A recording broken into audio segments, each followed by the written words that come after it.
সকলোকে আৰু এটা নতুন ভিডিঅ'লৈ স্বাগতম জনালো। আজিৰ ভিডিঅ'টোত অলপমান ফাইনেন্সিয়েল এৱাৰনেছৰ ভিডিঅ' দি আছো কাৰণ বহুতে মোক কৈ থাকে আপুনি যেহেতু নিজে বেংকত জব কৰি আছে আৰু আপুনি বেংকিঙত এক্সপেৰিয়েন্সো আছে গতিকে আপুনি অলপমান ফাইনেন্সৰ গাইডেন্স দিবচোন। অসমীয়াত তেনেকুৱা চেনেল নাই তো ভাবিলো হেনেকুৱা মাজে মাজে ভিডিঅ' দিম কাৰণ মোৰ ইয়াতে 3 বছৰ এক্সপেৰিয়েন্স হ'ল বেংকিং সেক্টৰত। মই 3টা বেংক জব ক্ৰেক কৰিছিলো, গভৰ্নমেন্ট বেংক জব। আৰু আজি আমি ক্ৰেডিট কাৰ্ডৰ বিষয়ে পাতিম। ক্ৰেডিট কাৰ্ড কি হয় আৰু আমি কিয় ইউজ কৰিব লাগে নে নালাগে। ক্ৰেডিট কাৰ্ড এনেকুৱা এটা বস্তু হয় যেটো আপোনাক ডুবাই দিব পাৰে আৰু এনেকুৱা এটাও বস্তু হয় যদি আপুনি ভালকে ইউজ কৰে বছৰত আপোনাক 30-40 হাজাৰ টকালৈকে ৰেহাই কৰিব পাৰে। যে ক্ৰেডিট কাৰ্ড ভালকে ইউজ কৰিলেহে আপোনাৰ লাভ আছে।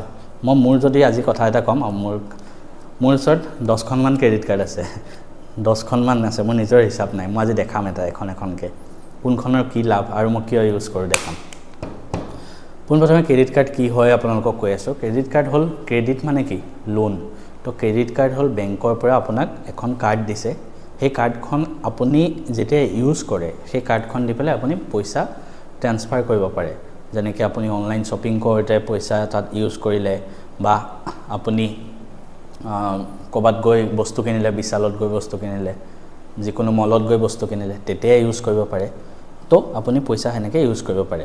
এতিয়া এটা কথা বহুত মানুহে ভাবে ক্ৰেডিট কাৰ্ড থাকা মানে এটা নিজৰ ষ্টেণ্ডাৰ্ড আছে। ক্ৰেডিট কাৰ্ড থাকা মানে ধনী মানুহ বুলি ভাবে বহুতে। মোৰ ওচৰত 12খন 15খন ক্ৰেডিট কাৰ্ড আছে। তো মই কেতিয়াও নাভাবো হেতু কথা, ঠিক আছে। ক্ৰেডিট মানে কি আপুনি লোনত চলি আছে। তো লোনত চলি থাকাটো কেনেকৈ আপোনাৰ নিজৰ ধনী দেখুৱা হ'ল হেতু। তো ক্ৰেডিট কাৰ্ড জাত মানুহে নিজৰ লাভৰ কাৰণে ইউজ কৰিব লাগে। এজন যদি ষ্টুডেন্ট হয় কেতিয়াও ক্ৰেডিট কাৰ্ড ল'ব নালাগে। কিয়? কাৰণ ক্ৰেডিট কাৰ্ড যেতিয়া আপুনি ইউজ কৰিলে মাহৰ শেষত আপুনি বিলটো দিব লাগিব। কোপা দিব? দেউতাৰ পৰা পইচা খুজিয়ে দিব। মোৰ নিজৰ ফেমিলিতে হেনেকুৱা এক্সাম্পল আছে যোনে ক্ৰেডিট কাৰ্ড লৈ ল'লে কাৰণ ক্ৰেডিট কাৰ্ড কোম্পানী প্ৰাইভেটখিনিয়েতো দি দিয়ে। 50,000 বিল আহি গ'ল, সি কোপা দিব? দেউতাকৰ পৰা জমা পইচা উৰুৱাই দিলে। আৰু যি কি নহওক এটা কথা মই আৰু এটা কথা কৈ থওঁ, ক্ৰেডিট কাৰ্ড আপুনি ইউজ কৰিব ট্ৰানজাকচনৰ কাৰণে, বাট কেতিয়াও এটিএমৰ পৰা পইচা উলিয়াবলৈ ক্ৰেডিট কাৰ্ড ইউজ নকৰিব। বহুত চাৰ্জ কাটে। 2% 3% মানে 500-600 টকালৈকে কাৰ্ড চাৰ্জ কাটি ল'ব। Credit card only for transactions. মোৰ যিকেইখন কাৰ্ড আছে তাৰ কি লাভ হয় মই আপোনালোকক একবাৰ দেখাই দিম বাৰু। এখন বাৰু মোৰ ডেবিট কাৰ্ড হয়। আৰু এটা কথা, আপুনি যদি ডেবিট কাৰ্ড ইউজ কৰে যিকোনো বেংকৰ, আপুনি সদায় ৰুপে প্লেটিনাম এখন ডেবিট কাৰ্ড ইউজ কৰিব, ঠিক আছে। এখন ৰুপে প্লেটিনাম হয় আৰু ৰুপে প্লেটিনাম ইউজ কৰিলে কি হয়, যিবিলাক এয়াৰপোৰ্ট আছে এয়াৰপোৰ্টত লঞ্চ এক্সেছ ফ্ৰী পায়। মানে এয়াৰপোৰ্টৰ লঞ্চ এক্সেছ ৰুপে প্লেটিনাম ডেবিট কাৰ্ড হ'লে ফ্ৰী হয়। মোৰ 4-5টা বেংকৰ আছে, গোটেইকেইটাৰে মই ৰুপে প্লেটিনাম ইউজ কৰোঁ। মোৰ ওচৰত ফাৰ্ষ্ট এখন আছে IDFCৰ first power plus credit card. IDFC first power plus. এখনত কি হয় জানেনে? পেট্ৰলৰ কাৰণে এখন মই বেষ্ট বুলি ভাবোঁ। এখন 500 জইনিং ফিজ হয় আৰু এনুৱেল ফিজো 500 টকাকৈ কাটে।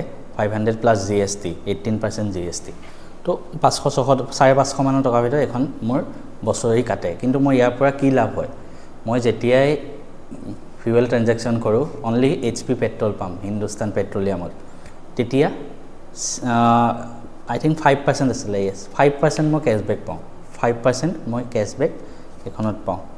তো মই সদায় HP পেট্ৰল পাম্পত পেট্ৰল ভৰাওঁ আৰু মোৰ বহুত এখনৰ পৰা লাভ হয়, মানে 5% কেছবেক পায়। এখনকে আপোনালোকক দেখাই দিম বাৰু। তাৰপিছত এখনটো মানে প্ৰায়ভাগ মানুহৰ তাতে থাকে। এখন হ'ল ICICI Amazon Pay credit card. এখনত এটাই লাভ, Amazonত যিমান শ্বপিং কৰোঁ 5% ডিছকাউণ্ট হয়। Amazonত যিমান কৰোঁ। এখন মই life time free credit card হয়। মানে বহুত কষ্ট কৰাৰ মূৰতহে আপুনি পাব, কিন্তু এখন আজিকালি পাবলৈ টান। তাৰপিছত এখন আছে HDFC pixel play credit card. মই ডিটেইলছত এখন ক্ৰেডিট কাৰ্ডৰ যদি আপোনাক ৰিভিউ লাগে, মানে কোনটো বেনিফিট কি হয়, মই ভিডিঅ' বনাই দিম লাগিলে। যদি কমেণ্ট কৰিব মই এখন ক্ৰেডিট কাৰ্ডৰ ডিটেইলছ বেনিফিট ভিডিঅ' বনাই দিম। এখনো লাইফ টাইম ফ্ৰী পাইছোঁ মই HDFC ফালৰ পৰা। আৰু HDFCত এখনত আপোনাৰ বুক মাই শ্ব'ত 5% ডিছকাউণ্ট আৰু ব্লিংকিটত 5% ডিছকাউণ্ট পাওঁ এখনত মই। HDFC ক্ৰেডিট কাৰ্ডকেইখন মই লাইফ টাইম ফ্ৰী পাইছোঁ কাৰণ মোৰ তাতে চেলাৰী একাউণ্ট আছে, সেইটো কাৰণে ফ্ৰী দিয়ে সিহঁতে। কি এখনটো ডেবিট কাৰ্ড হয় নৰ্থ ইষ্ট স্মল ফাইনেন্স বেংকৰ। আৰু এখন মোৰ HDFC ক্ৰেডিট কাৰ্ড আছে মিলেনিয়া। এখন আপুনি নৰ্মেলি ল'লে 1000 মান হয় ফিজ আৰু বছৰিও 1000 ফিজ হয়, বাট এখন মই লাইফ টাইম ফ্ৰী পাইছিলোঁ HDFC ফালৰ পৰা দিছে।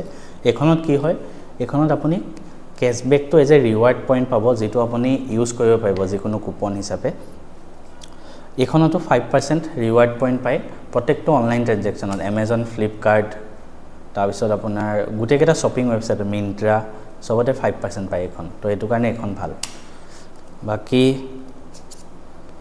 আৰু এখন আছে এখন IDFC ফাৰ্ষ্ট বেংক এখনো মোক তাৰ পৰা লাইফ টাইম ফ্ৰী কাৰ্ড দিছে IDFC ফাৰ্ষ্ট বেংকৰ এখন ইমান এটা বেনিফিট নাই জাস্ট মই এনেই লৈ ৰাখিছো কাৰণ নৰমালি যেতিয়া সেল চলে দুৰ্গা পূজাৰ সময়ত তেতিয়া আমাজনত কৈ দিয়ে না IDFC ফাৰ্ষ্ট বা ICICI বা কিবা কাৰ্ড ইউজ কৰিলে 10% ডিসকাউন্ট দিম আমি তো সেইবিলাক কাৰণত এখন লৈ ৰাখিছো নৰমাল ডে টু ডে এখন ইউজ নহয় বৰ্তমান সময়ত মই সবতকে বেছি ইউজ কৰো এখন কাৰ্ড আৰু মোৰ মনত ভাব হয় এখন আটাইতকৈ বেষ্ট ক্ৰেডিট কাৰ্ড হয় যোনে সুইগি বেছি ইউজ কৰে অনলাইন অৰ্ডাৰ দিয়ে এখন হল HDFC সুইগি ক্ৰেডিট কাৰ্ড এখনো আপোনাৰ 500 জয়নিং ফিজ আৰু এনুৱেল ফিজ 500 বাট এখনো মই লাইফ টাইম ফ্ৰী পাইছো এখনত কি লাভ হয় যিমান আপুনি সুইগিৰ পৰা খানা অৰ্ডাৰ দিব আৰু ইনষ্টামাৰ্ট সুইগি ইনষ্টামাৰ্টৰ পৰা যিবিলাক বস্তু আমি অৰ্ডাৰ দিওঁ ঘৰৰ কাৰণে প্ৰত্যেকটো 10% কেশবেক মানে ডাইৰেক্ট স্টেটমেন্টত সোমায় তাৰ মানে আপোনাৰ পইচা কমি যায় ঠিক আছে মানে আলটিমেটলি আপোনাৰ 10% ডিসকাউন্ট বুলি ক'ব পাৰে 10% বহুত হয় যিকোনো ক্ৰেডিট কাৰ্ডত 10% নিদিয়ে ইমান সহজতে তো এখনত মই প্ৰত্যেক সুইগি আৰু ইনষ্টামাৰ্টত 10% পাওঁ তাৰ উপৰি আপুনি যি অনলাইন ট্ৰানজেকশ্যন কৰে যি Amazon ফ্লিপকাৰ্ট জমেটো বুক মাই শো মেক মাই ট্ৰিপ যতে মই নকৰ সবতে 5% ডিসকাউন্ট 5% কেশবেক ডাইৰেক্ট আৰু বাকি নৰমাল ট্ৰানজেকশ্যনত 1% তো মই এখন বৰ্তমান অনলাইন প্ৰত্যেকটো ট্ৰানজেকশ্যনৰ কাৰণে এখন কাৰ্ড ইউজ কৰি আছো বাকি আৰু এখন আছে এখন এক্সিস বেংকৰ আপোনাৰ কি নৰমালি এক্সিস বেংক মাইজন কাৰ্ড হয় এক্সিস বেংক মাইজন ক্ৰেডিট কাৰ্ড এখন মই বহুত আগতে লোৱা আছিল এখনো লাইফ টাইম ফ্ৰী পাইছিলো এখনত জমেটোত 40% ডিসকাউন্ট হয় দুবাৰ মাহত আৰু এখন থাকিলে মাহত একবাৰ মই মানে buy one get one movie ticket পাওঁ মাহত একবাৰ মই যেতিয়া ওয়াইফৰ লগত মুভি চাব যাওঁ মাহত এবাৰ যাওঁ আৰু এটা টিকেট ফ্ৰী হৈ যায় এটো যোনটো ডিস্ট্ৰিক্ট আছে ন জমেটোৰ ডিস্ট্ৰিক্ট এটা এপ আছে তাত মুভি টিকেট বুক কৰিব পাৰি তাত এটো বাই ওৱান গেট ওৱান পায়